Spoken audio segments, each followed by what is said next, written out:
ভাইরা আসসালামু আলাইকুম।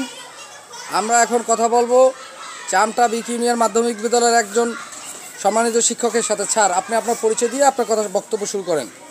আমি সৈয়দ মেহেদি হাসান, চামটা বিক ইউনিয়ন মাধ্যমিক বিদ্যালয়ের সহকারী শিক্ষক, বাণিজ্য বিভাগে।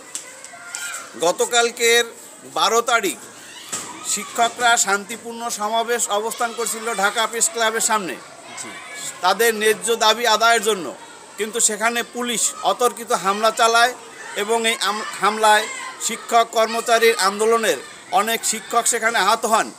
আমরা এই হামলার তীব্র নিন্দা জানাই এবং সরকারকে এই বিষয় সম্পর্কে বলতে চাই যে অনতিবিলম্বে যে সকল পুলিশ কর্মকর্তা পুলিশগণ এই শিক্ষকদের উপর হামলা করছে তাদেরকে আইনের আওতায় এনে তাদের বিচারের ব্যবস্থা করা হোক এবং আমাদের শিক্ষা ডিপার্টমেন্টের যে সকল অসাধু শিক্ষকগণ আছেন এবং শিক্ষক সাথে সংশ্লিষ্ট যে সকল কর্মকর্তা আছেন তাদেরকে আইনের আওতায় আনিয়া তাদেরকে বিচারের ব্যবস্থা করা হোক।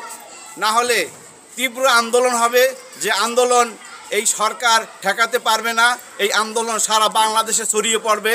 আমি এই আন্দোলনের সপক্ষে শিক্ষক কর্মচারীদের পক্ষ থেকে এই আন্দোলনের ঘোষণা দিলাম।